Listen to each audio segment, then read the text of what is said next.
하나님의 말씀 나누겠습니다. 오늘 우리에게 주시는 하나님의 말씀은 구약성경 1289페이지 1289페이지 요나서 4장 1절에서 11절까지 말씀입니다.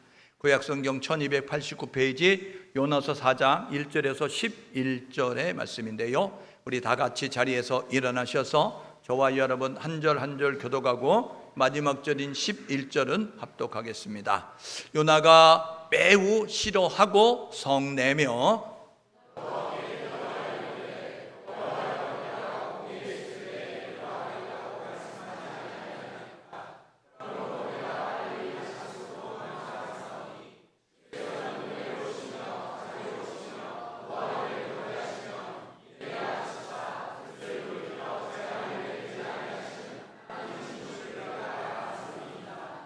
여호와여, 원하건대 이제 내 생명을 거두어 가소서. 사는 것보다 죽는 것이 내게 나음이니이다 하니,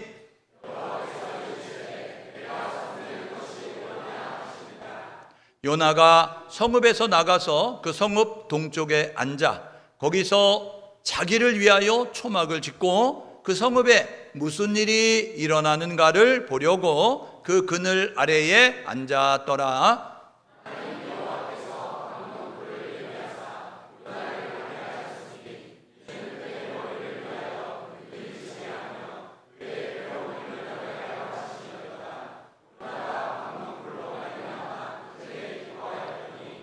하나님이 벌레를 예비하사 이튿날 새벽에 그 박넝쿨을 갉아먹게 하심에 시드니라.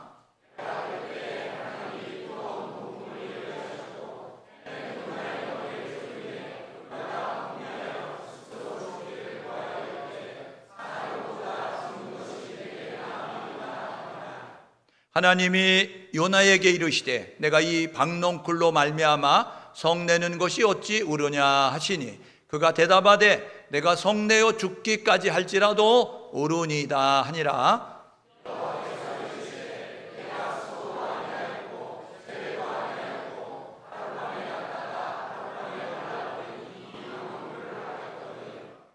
함께 읽습니다. 하물며 이 큰 성읍 니느웨에는 좌우를 분별하지 못하는 자가 12여만 명이요 가축도 많이 있나니 내가 어찌 아끼지 아니하겠느냐 하시니라. 아멘. 자리에 앉으시겠습니다.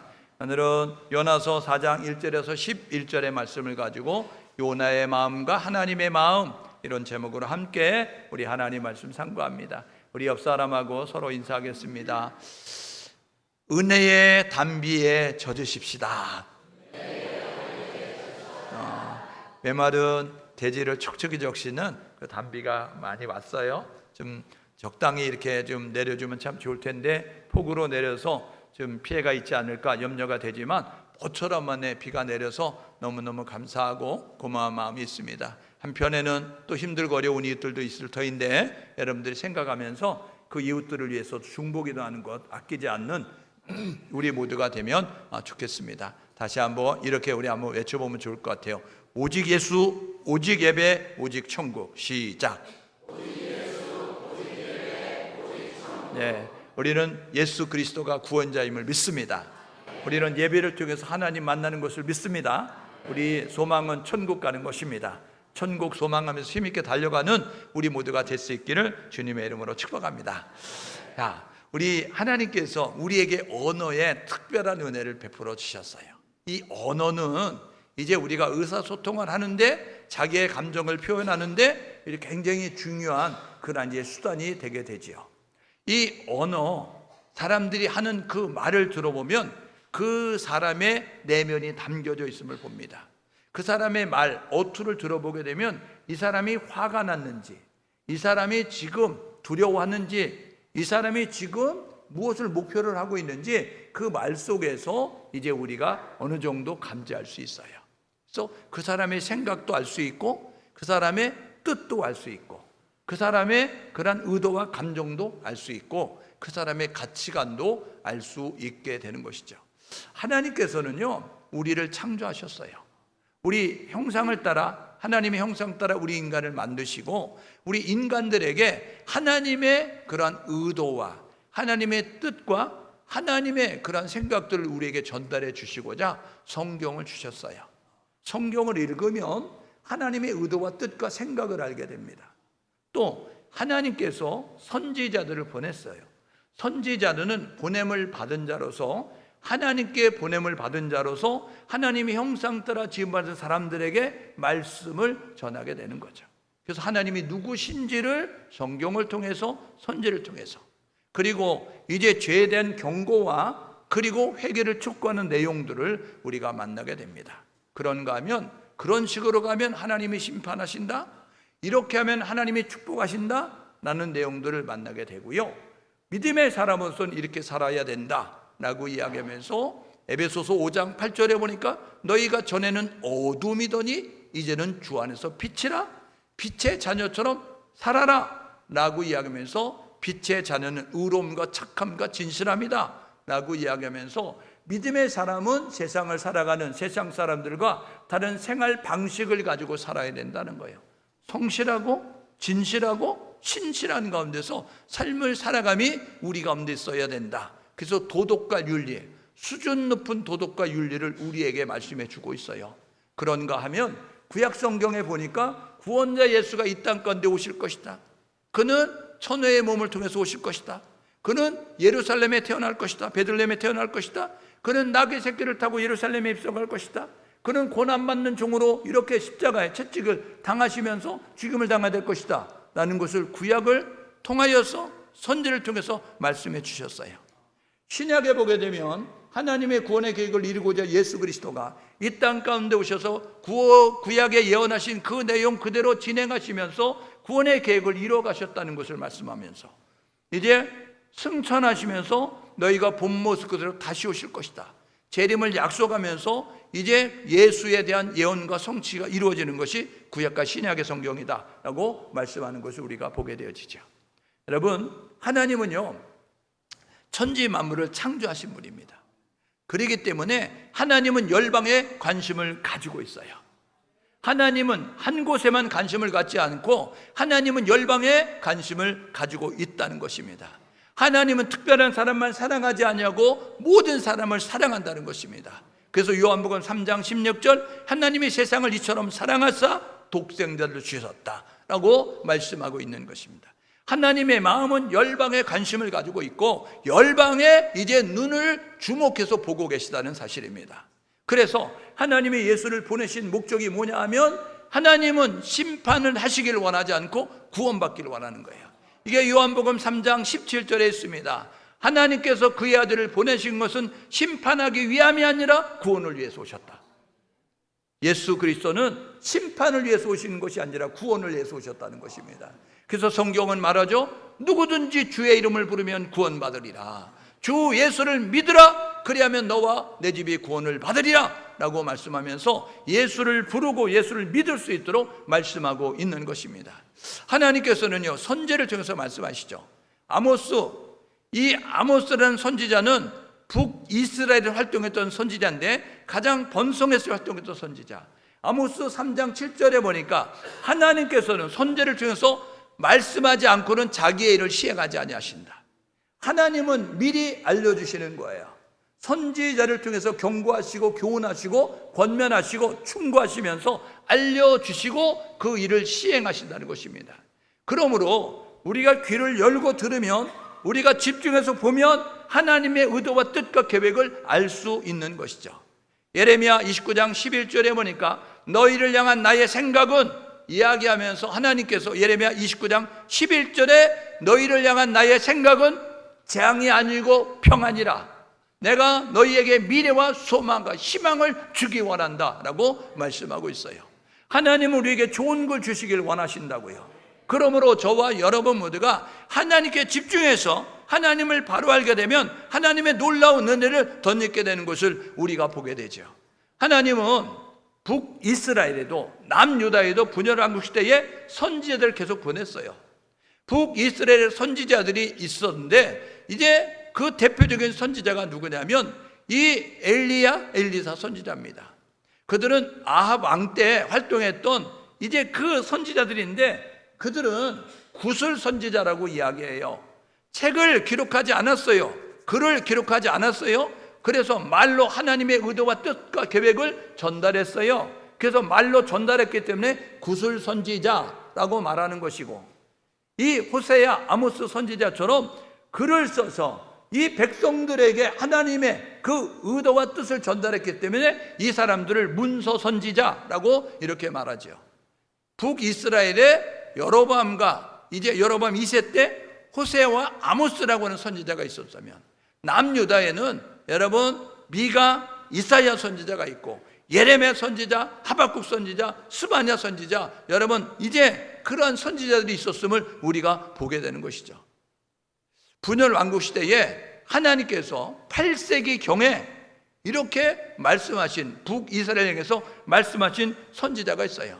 그 선지자가 누구냐면 8세기 경에 북이스라엘은 아모스 선지자, 공의의 하나님을 말씀하고, 호세아 선지자, 사랑의 하나님을 말씀하면서 하나님께 돌아가야 돼, 하나님은 공의와 정의를 행하는 것을 원하셔 라는 모습으로 말씀하고 있어요. 그러면서 이 남유다, 비슷한 시기에 남유다에는 누가 활동했느냐? 미가 선지자, 이사야 선지를 통해서 하나님이 남유다 백성들에게 권면하고 있어요. 근데 이 북이스라엘의 여로보암 2세 때 활동했던 선지자 가운데서 이방을 향한 선지자의 활동을 한 사람이 있는데, 그 사람이 누구냐? 오늘 우리가 살펴보는 요나라고 하는 인물입니다. 이 요나라고 하는 인물은 누구냐? 북이스라엘 여로보암 2세 때 활동했던 선지자인데, 이 북이스라엘은 931년에 시작이 돼서 722년에 멸망을 당하였어요.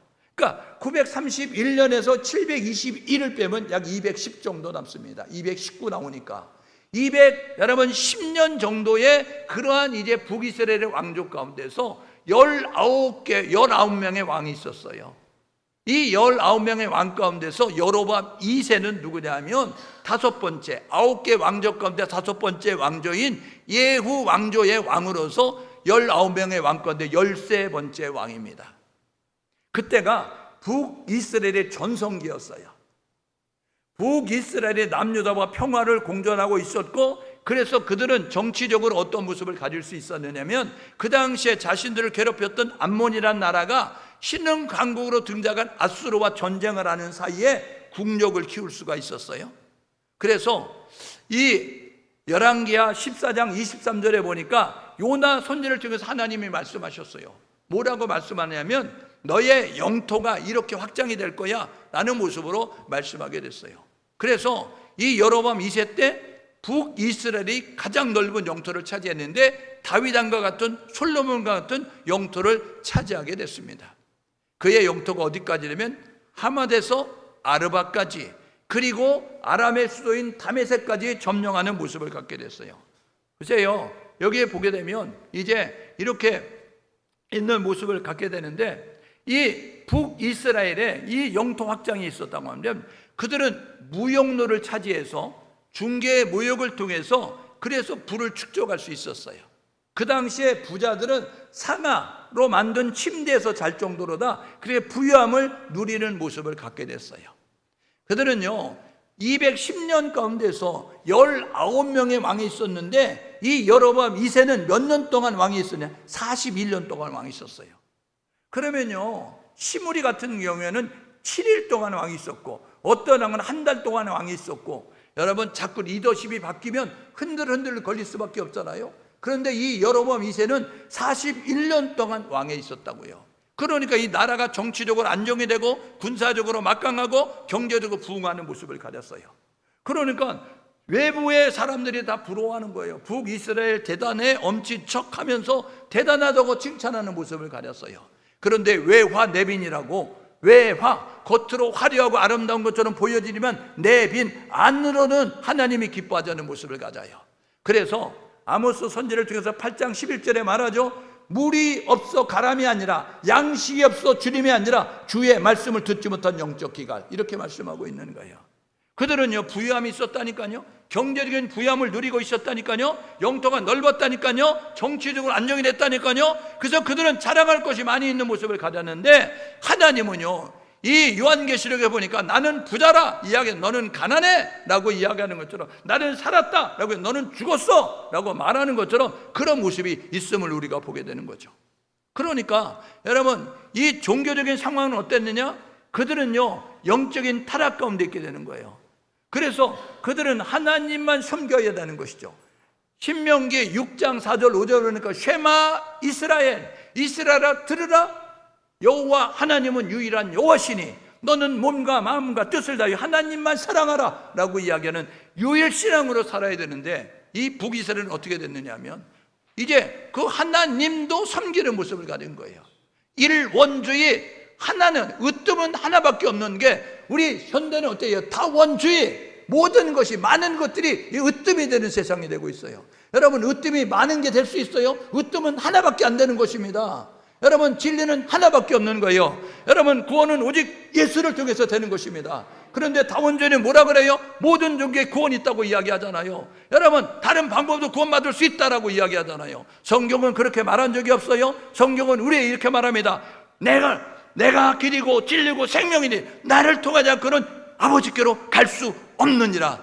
천하 인간의 구원받는 이름을 너희에게 주신 이 없느니라. 오직 예수, 오직 예수, 오직 예수만이 우리의 구원자가 되시는 거예요. 그러므로 이런주의로 삶을 살아내는 우리 모두 될 수 있기를 주님의 이름으로 축복합니다. 여러분, 영적 타락이 있게 되어지니까 어떤 모습을 가졌어요? 하나님이 선지자를 써서 경고하는 거예요. 호세아 선지자 중에서 우리가 여호와께 돌아가자, 우리가 하나님 말씀을 버렸으므로 우리를 버려 이야기하면서, 우리가 하나님께 돌아가면 그가 찢으셨으나 우리를 싸매어 줄 것이고 우리를 치셨으나 우리를 도로 낫게 하실 것이다 라고 이야기하면서, 공법을 물같이 정의를 하수같이 흘러넘치는 정직한 거룩한 나라가 돼야 된다라고 호세아 아모스 선지자가 말씀하게 되어지는 거예요. 그러면서 이제 요나 선지자 중에서 말씀하고 있는 것을 우리가 보게 되는 거죠. 여러분, 요나는요 비둘기라는 뜻을 가지고 있어요. 이 요나는요 북이스라엘의 여러분 스불론 지파 출신입니다. 스불론 지파에 이제 가드 헤벨이라는 땅에서 출생하게 됐어요. 그의 아버지는 아밋떼라고 하는데 나의 진리라는 뜻을 가지고 있는 그 아버지 밑에서 태어났습니다. 스불론이 어디냐? 여러분 바라보면서 이 여러분이 오른쪽 지도를 보게 되면 이게 12지파가 분배받은 땅입니다. 가나안 동편과 가나안 서편에 이 12지파가 분배받은 땅인데, 그런데 스불론 땅이 어디냐? 이 분배받은 가운데서 사선을 쳐놨잖아요. 거기가 스불론 땅입니다. 여러분이 이 스불론 땅을 확대시킨 게 왼쪽에 있는 거예요. 거기에 보게 되니까 이사갈 지파와 여러분 서쪽에 므낫세 지파와 아셀 지파와 납달리 지파와 경계를 두면서 있는 그것이었는데, 여러분 가드 헤벨은 어디냐면 스불론 지파의 동쪽에 위치되어 있는 동그라미 2개 쳐놓은 데가 가드 헤벨입니다. 그러니까 그 작은 지파 가운데에서 이 납달리와 경계를 두고 있는 동쪽에 위치한 그곳 출신이었던 이 요나는 이제 어떤 모습을 가져내면, 왕이요 여로보암 이때 왕이요 하나님께서 솔로몬 왕과 같은 넓은 영토를 차지하도록 하나님의 축복하십니다 라는 모습으로 말씀하게 되어졌어요. 그러면서 이 이방 나라를 향한 그런 메시지를 전달하도록 오늘 요나를 부르고 있음을 보게 되어집니다. 1장 2절에 3장 2절에 이렇게 말했어요. 요나야 일어나 가라 외쳐라 라고 말씀했습니다. 일어나 니느웨로 가서 외쳐라 라고 이야기하면서 이방 나라를 향한 그런 하나님의 뜻, 하나님의 마음을 전달하고 있는 것을 우리가 보게 되는 것이죠. 여러분, 이 요나는 어떤 모습을 가졌느냐 하면 그는 선민사상에 젖어 있었어요. 왜요? 출애굽기에 보니까 하나님께서 이스라엘 백성들을 택하여서, 너희가 숫자 많아서 택한 거 아니야, 내가 고베라에서 하나님의 뜻을 이루고자 내가 너희를 택하였어 라고 이야기하면서 이스라엘을 택하시고 하나님의 거룩한 성민이다, 거룩한 백성으로 이렇게 세우셨다는 것입니다. 여러분, 그런데 그 특권의식에 우월주의에 빠져가지고 그래서 민족주의의 편견의 모습을 가진 선지자가 되어졌어요. 그러다 보니까 하나님의 의도와 뜻을 모르는 거예요. 하나님의 마음을 모르는 모습이 되어졌다고요. 오늘 저와 여러분 모두가 이제 하나님의 마음을 바로 알 수 있는 우리 교회와 성도가 될 수 있기를 주님의 이름으로 축복합니다. 옆 사람이 서로 격려하시는데, 하나님의 마음을 아는 자가 되자. 여러분, 하나님의 마음을 잘 아는 자가 될 수 있기를 주님의 이름으로 축복합니다. 여러분, 우리 김성무 목사님 오늘 기도하시면서 했죠. 하나님의 은혜로 우리가 이 자리에 있는 거예요. 우리가 구원받은 것이 하나님의 은혜입니다. 우리가 잘나서 구원받은 것이 아니라 에베소서 2장 8절에 보게 되니까 뭐라고 얘기하면 너희가 그 은혜를 인하여 믿음으로 말미암아 구원을 얻었나니 이것이 너희에게서 나는 것이 아니고 하나님의 선물이다. 너희가 하나님의 은혜의 선물로 우리가 구원받았다는 거예요. 그래서 행위에서 나는 것이 아니니 이는 누구든지 자랑치 못하게 하려 함이라. 교회 생활 50년 했기 때문에 구원받은 것이 아니라, 헌금을 많이 했기 때문에 구원받은 것이 아니라, 교회에서 봉사를 많이 했기 때문에 구원받은 것이 아니라 하나님의 은혜로 구원받았다는 거예요. 그러므로 하나님의 은혜를 잊지 않고 하나님의 은혜의 감사의 모습을 가지고 살아가는 우리 모두가 될 수 있기를 주님의 이름으로 축복합니다. 그래서 로마서 1장 14절에 보니까 바울은 나는 빚진 자라 라는 모습을 가졌어요. 나는 채무자야 라는 모습을 가졌어요. 한번 따라해봐요. 나는 채무자입니다. 갚아요, 갚아. 채무자는 갚아야 되잖아요. 여러분, 뭘 빚졌어요, 여러분이? 여러분, 은혜의 빚을 졌어요? 사랑의 빚을 졌어요? 복음의 빚을 졌어요? 여러분, 복음의 빚을 갚으셔야 됩니다, 여러분들은. 우리나라는요, 아까 기도의 제목에도 열강의 각축장이 돼가지고 열강이 우리를 뜯어먹기로 여러분 혈안이 됐던 모습을 가졌어요. 그런데 여러분, 복음을 가진 선교사들이 아무도 관심 가지 않는 이곳, 전염병이 만연하고 소망이 없는 이곳, 여러분 부정부패가 많고 그곳에 가면 죽을 수밖에 없는 여러분 그러한 이제 곳이었지만 복음 들고 이 땅에 찾아온 선교사들, 양화진에 있는 460명의 선교사들, 대를 이어서 이 땅에 복음을 바쳤던 그러한 선교사들, 여러분 나는 1000개의 목숨이 있어도 나는 그 1000개의 목숨을 조선 땅을 위해서 바치겠다라고 다짐했던 그 선교사의 헌신이 오늘 대한민국에 있게 된 것입니다.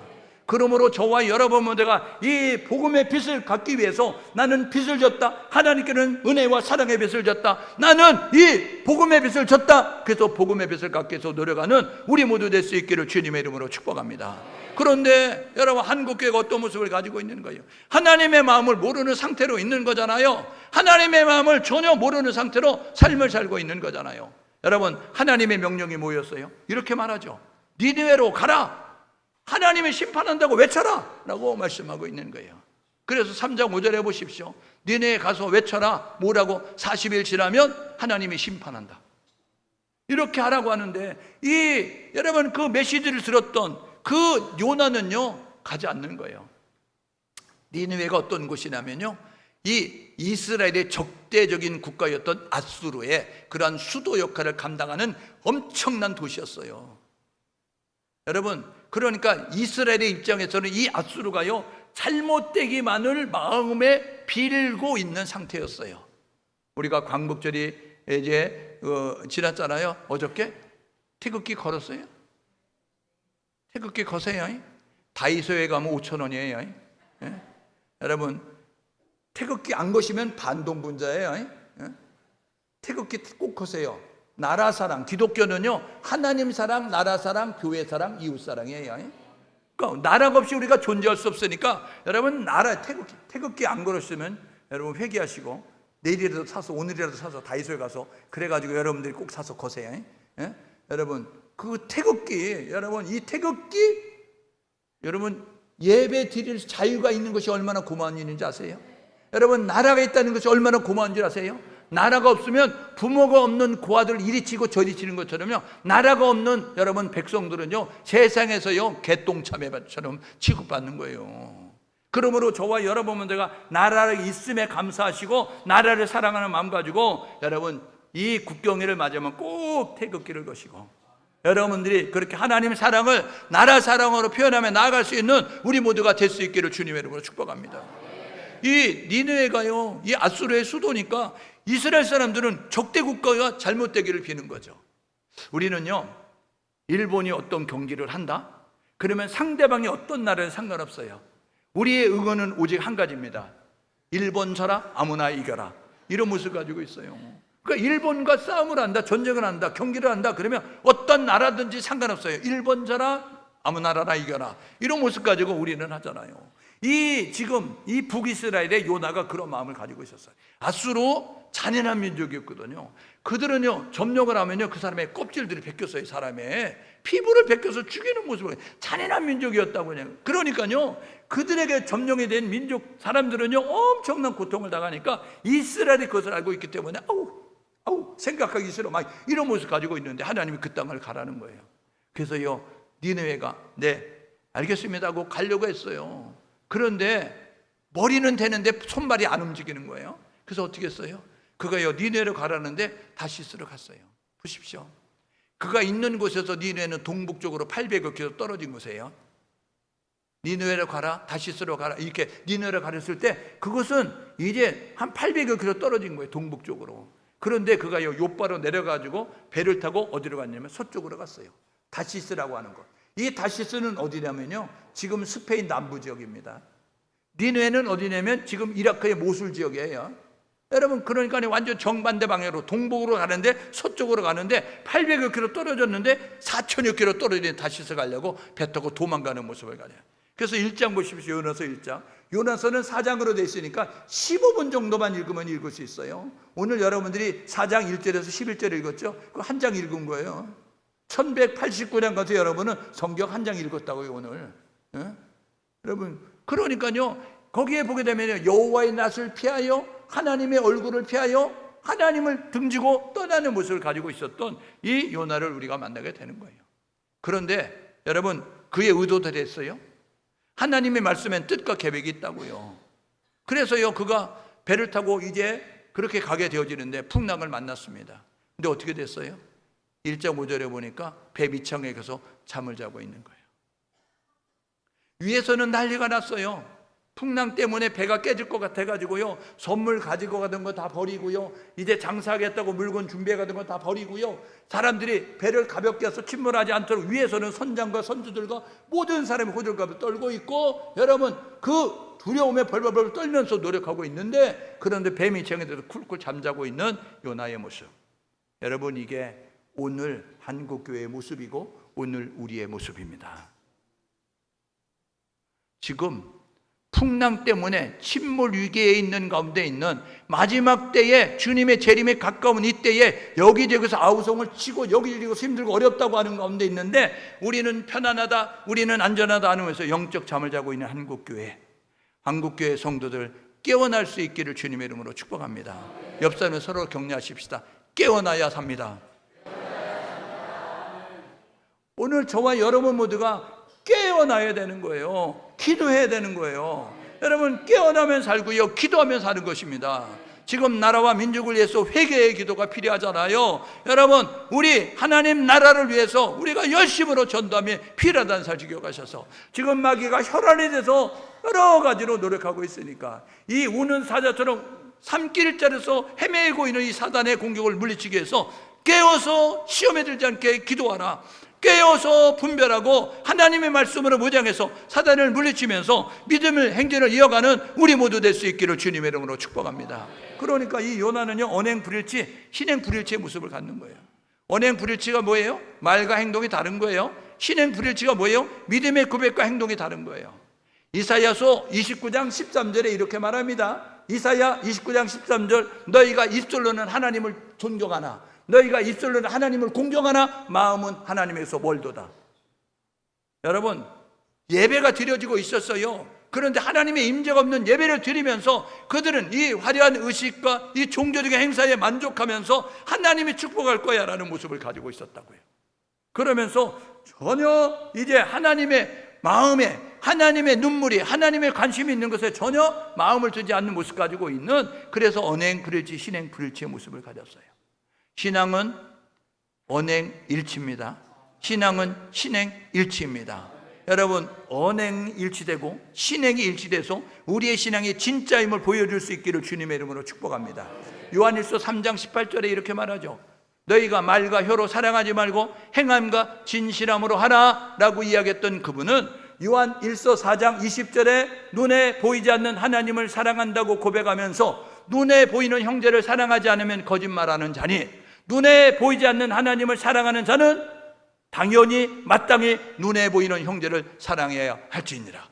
오늘 저와 여러분 모두가 하나님을 사랑한다고 고백하는 우리 모두, 눈에 보이는 형제와 이웃을 사랑하는 우리 모두 될 수 있기를 주님의 이름으로 축복합니다.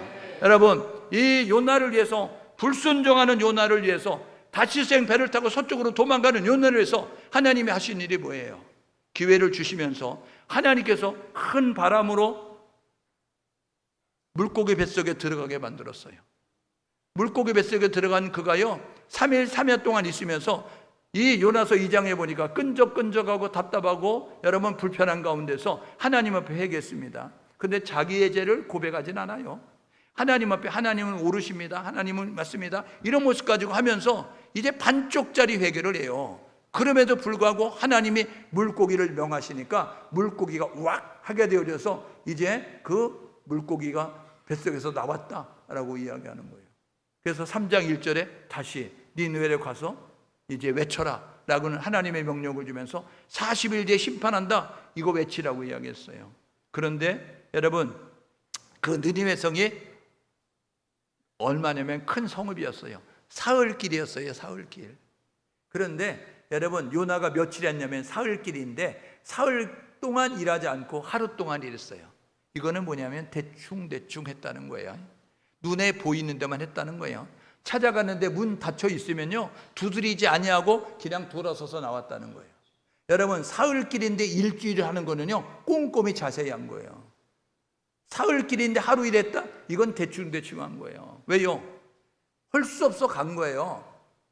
기쁜 마음으로 간 것이 아니라 안 하면 하나님 앞에 징계를 받으니까 할 수 없이 가긴 갔는데, 일어나 가서 외치라니까 외치긴 외치는데 아마 높은 데 서가지고 큰 소리를 외치지 않고 그냥 발음도 얼버무리면서 42점이요? 네, 이러면서 했을 거예요.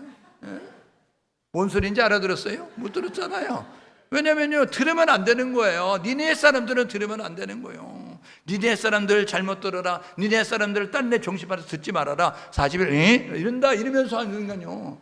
그런데요 희한한 일이 벌어졌어요. 보세요. 그렇게 해서 이 요나는요, 이거는 이제 40일 지나면 여기는 완전히 하나님이 심판할 거야. 그런데 어떻게 됐어요? 왕으로부터 신하로부터 백성들까지 금식을 선포하고 제 위에 얹어가지고 하나님을 회개하는 거예요. 여러분, 하나님의 뜻은 우리의 뜻과 달라요. 하나님의 방법은 우리의 방법과 달라요. 여러분, 우리가 순종하면 하나님이 역사하십니다. 한번 따라해봐요. 우리가 순종하면 하나님이 역사하신다. 여러분, 우리가 순종하면요 하나님이 역사하시는 거예요. 하나님이 역사하시면요 놀라운 방법이라는 거예요. 여러분, 40일 지나면 이랬는데도 알아듣는다니까요. 그런데요 아무리 정확하게 라고 해도요 여러분, 하나님이 귀를 막으시면 오로 들리는 거예요. 오로 들리는 거예요. 그런데요 40일 지나면 이야기하는데요 그 소리 들었던 왕으로부터 신하와 모든 사람들이 하나님 앞에 우리가 회개합니다. 하나님, 우리가 잘못했습니다. 하나님의 긍휼을 자비를 구하는 모습 가지고 하나님을 찾아서요 하나님의 뜻을 돌이키셔서 그 땅을 심판하지 않아요. 오늘 4장을 읽었잖아요. 이 4장에요 여러분, 요나가 어떻게 했어요?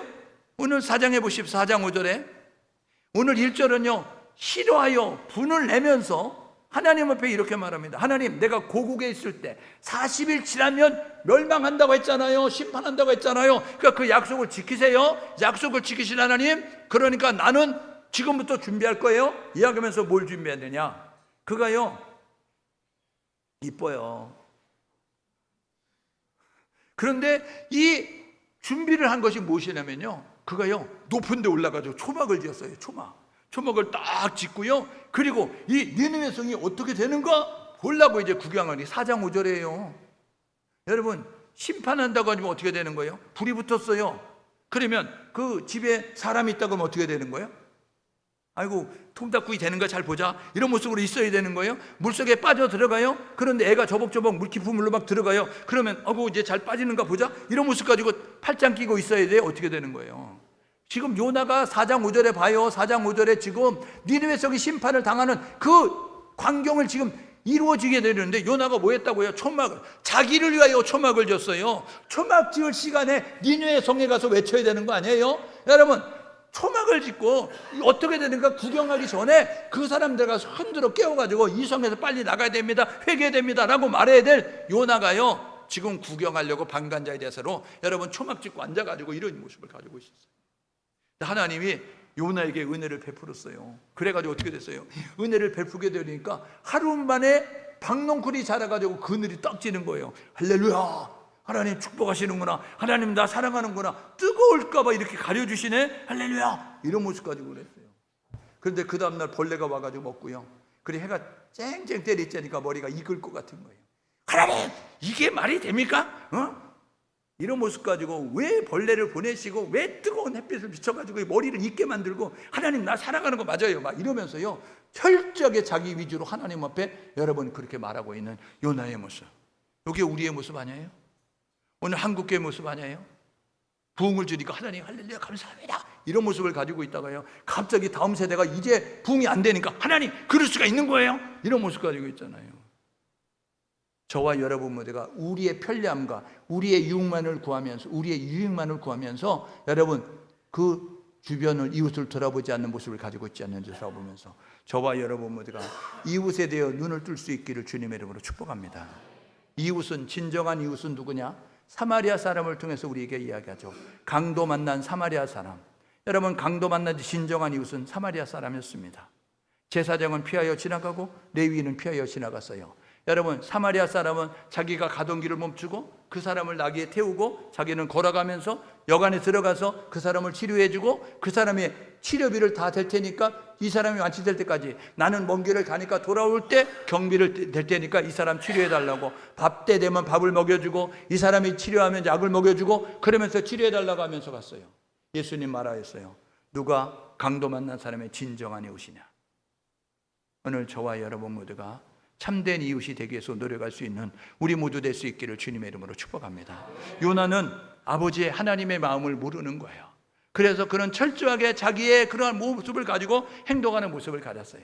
하나님의 마음은 모든 사람이 구원받기 원하십니다. 하나님의 비전은 모든 사람이 구원받는 것입니다. 구원은 어떻게 받아요? 예수 불러야 받아요. 구원은 어떻게 받아요? 예수 믿어야 받아요. 그러므로 듣든지 안 듣든지 우리가 해야 될 일은 예수를 전하는 것입니다. 로마서 10장 14절 15절에 보니까 전하는 자가 없이 어찌 들으며, 듣지 않는데 어찌 믿으며, 믿지 않는데 어찌 부르겠는가? 부르지 않으면 어찌 구원받겠어요? 오늘 저와 여러분 모두가 아름답도다 좋은 소식을 전하는 자들의 발이요 라고 이야기했으니까 듣든지 아니 듣든지 예수 그리스도 전달할 수 있는 우리 모두 될 수 있기를 주님의 이름으로 축복합니다. 여러분, 이 니느웨는요 분별하지 못하는 자가 어떻다고요? 12여만 명이나 있었다고요. 12여만 명.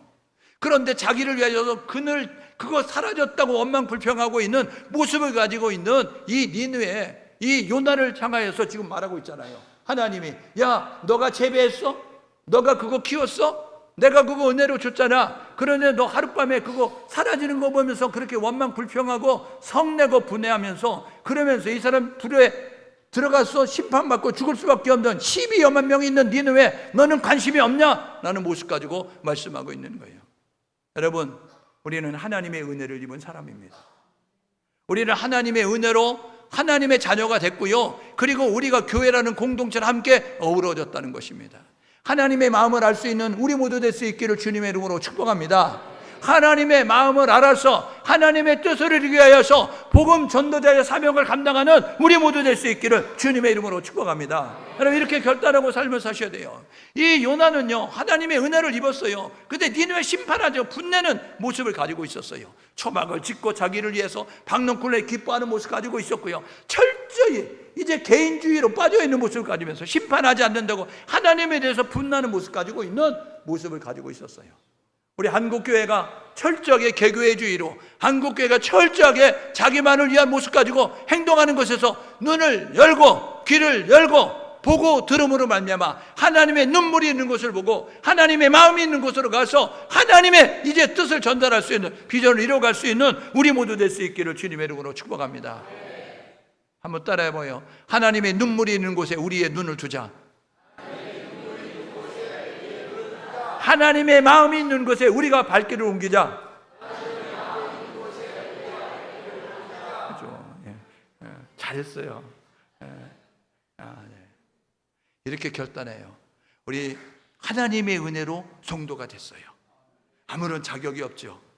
하나님의 은혜로 우리가 교회라는 공동체, 믿음의 신앙의 생명의 공동체가 되어졌어요. 우리가 해야 되는 뭐냐면 하나님의 의도와 뜻을 이루는 공동체가 되어야 되는 것입니다. 하나님의 소원이 있어요. 모든 사람이 구원받기 원하십니다. 하나님이 우리에게, 교회에게, 성도들에게 원하는 것이 있어요. 마가복음 16장 15절에 너희는 온천에 다니며 만민에게 복음을 전파하라. 마태복음 28장 18절 20절 말씀에 보니까 이렇게 말씀했습니다. 뭐라고요? 너희는 모든 민족으로 제자를 삼아 아버지와 아들과 성령을 입어 세례를 주고 내가 너에게 분부한 모든 것 가르쳐 지키게 하라. 복음 전하여서 제자 훈련해서 그래서 또 다른 사람 만들어는 재생산하는 사역자로 주님 다시 오실 때 일을 감당할 수 있도록 하라. 왜? 요한계시록 1장 3절에 보니까 때가 가까움이라. 베드로서 3장 9절 10절에 보니까 하나님은 참으시는데 오래 참지 않으십니다. 지금 우리가 살고 있는 시대를 돌아보면 이 기상이변을 통하여서, 정치적인 상황을 통하여서, 경제적인 상황을 통해서 주님의 재림이 가까움을 알려주고 있어요. 그러므로 저와 여러분 모두가 골든타임, 얼마 남지 않았다는 사실을 기억하셔서 초능을 아껴 최선을 다하여서 열심으로 복음 전하며 나아갈 수 있는 예수의 증인되는 하나님의 비전을 이루는 성도가 될 수 있기를 주님의 이름으로 축복합니다. 이렇게 결단하고 한 주간 사십시오. 나의 감정과 생각을 말씀 앞에 내려놓을 수 있기를 주님의 이름으로 축복합니다. 한번 따라해봐요. 생각과 감정을 내려놓자. 여러분, 우리의 생각이 있잖아요. 우리의 감정이 있잖아요. 원수를 어떻게 된다고요? 알기는 잘 알잖아요. 근데 원수를 사랑해요, 진짜? 너 내 눈에 눈물 뽑았냐? 너 눈에 피눈물 날 줄 알아? 내 그때까지 두 눈에 흙이 들어갈 때까지 내가 지켜볼 거야. 이런 모습 가지고 있잖아요. 원수를 사랑하라. 너를 핍박하는 자를 위해서 축복하라. 그렇죠? 저주하지 않아요? 축복해야 돼. 그렇죠? 원수를 사랑하라. 핍박한 자를 위해서 기도하라. 축복하라 이야기하는데 우리는 원수를 사랑한다? 무슨 사랑이야? 핍박하는 자를 위해서 뭐 축복하라? 무슨 축복이야? 저주지. 이런 모습으로. 여러분, 그 생각을 내려놔야 된다. 그 감정을 내려놔야 된다고요. 왜요? 하나님이 그 영혼을 사랑하세요. 하나님이 우리를 사랑하시지 그를 사랑한다고요. 그러므로 하나님 말씀 앞에 원수를 사랑하라, 너를 핍박하는 데서 기도하라, 축복하라 말씀하셨으니 그 말씀 앞에 우리의 생각을 내려놓을 수 있기를 주님의 이름으로 축복합니다. 두 번째 해야 될 일은요, 우리는 하나님의 마음을 알아야 됩니다. 하나님은 나를 사랑하듯이 이방도 사랑하셨어요. 하나님은요, 우리에게 기회를 주시는 거예요. 회개의 기회를 주시는 거예요. 야, 이방 나라도 이렇게 말씀을 듣고 회개하면서 돌아왔는데 너희들 하나님의 백성인데 이거 회개 못하냐? 라는 모습으로 여로보암 2세 때 북이스라엘에 지금 말씀하고 있는 거예요. 여러분, 한국교회에게 주시는 말씀입니다. 오늘 믿음의 성도인 우리에게 주시는 말씀입니다. 우리도 하나님의 말씀을 듣고 회개의 자리에 들어가서 우리가 회개하면 하나님이 하늘에서 듣고 그 땅을 고칠지라, 죄를 사하시면 그 땅을 고칠지라 말씀했던 것처럼 하나님의 이 보편적 사랑을 기억하면서 하나님의 마음을 알아서 하나님의 말씀에 순종하며 나아가는 우리 모두 될 수 있기를 주님의 이름으로 축복합니다. 일어나 가라 외치라 해서 일어나 가서 외치더니 여러분, 그 땅에 놀라운 역사가 일어나게 됐어요. 우리가 죽도록 충성해야 됩니다. 죽기까지 충성해야 되는 것입니다. 하나님이 우리에게 사명을 주셨으니 그 사명을 최선을 다해 감당하셔서 하나님의 기쁨이 되는 우리 모두 될 수 있기를 주님의 이름으로 축복합니다. 우리 한번 찬양 부르고 기도하기를 원하는데요, 하나님 아버지의 마음이라는 찬양이에요. 가사의 내용을 이렇습니다. 아버지, 당신의 마음이 있는 곳에 나의 마음이 있기를 원합니다. 아버지, 당신의 눈물이 고인 곳에 나의 눈물이 고이길 원합니다. 아버지, 당신이 바라보는 영혼에게 나의 두 눈이 향하길 원합니다. 아버지, 당신이 울고 있는 어두운 땅에 나의 두 발이 향하길 원합니다. 여러분, 이런 가사의 내용입니다. 우리의 신앙의 고백을 담아서 우리 하나님 앞에 하나님 아버지의 마음을 우리가 알기 원하여서 함께 찬양으로 나가겠습니다.